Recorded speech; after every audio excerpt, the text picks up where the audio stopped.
ንዜና alkompis Tigrinja ዝመወለ ቴሆ ሞብለር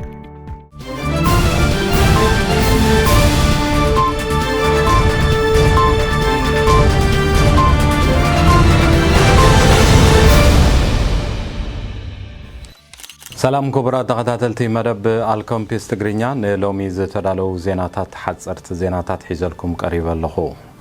ካብ ሎሚ ጀሚርና ኣብ መዓልቲ ሓንሳብ ዝፍኖ ናይ ዜና መደብና ሓጸርቲ ዜና ከዓ ሰሉስን ሓሙስን ክፍኖ እዩ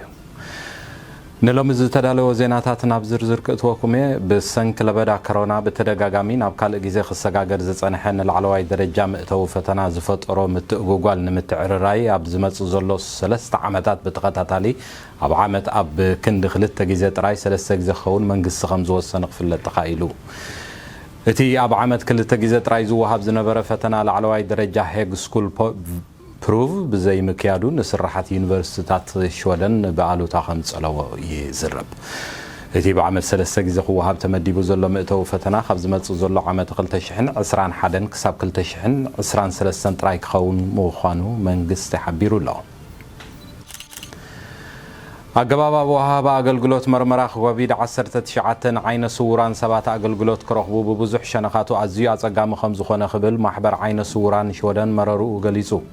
እቲ ብዲጂታላዊ አፕ ዝግበር ቅድሚ ምዝገባን ኣብ ገሊኡ እውን ምስ ምርመራ ኮቪድ-19 ዝተሓሓዘ ኣሰራርሓ ነቶም ብኻልእ መገዲ ዝርዩ ሰባት ኣብ ግምት ኣእትዩ ስለ ዘይተዳለወ ኣብ ኣጠቓቕማ ምርካብ አገልግሎት ከም ዝተጸገሙት ማሕበር ኣብ ዘውፅኦ መግለጺ ሓቢሩ ማሕበር ሰባት ምስ ኩነታቶም ዝኸይድ አገልግሎት ክረኽቡን መሰላቶም ኣብ ግምት ከኣቱን ዝምልከቶም ኣካላት መሕጽንታ ኣቕሪቡሎ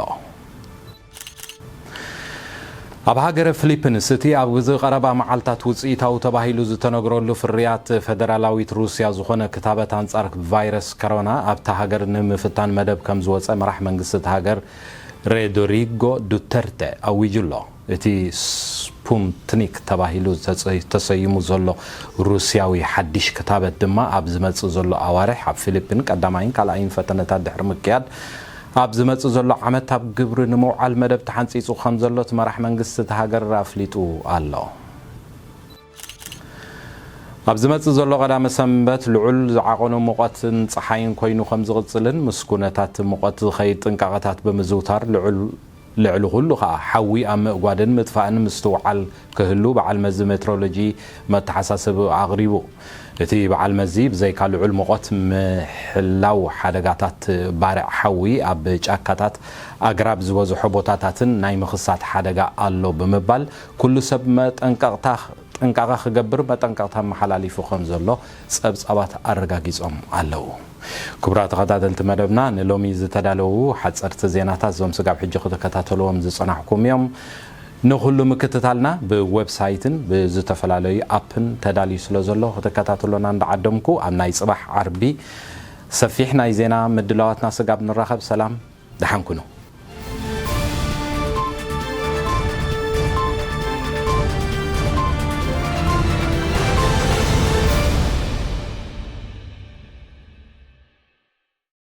ንዜና alkompis Tigrinja ዝመወለ ቴሆ ሞብለር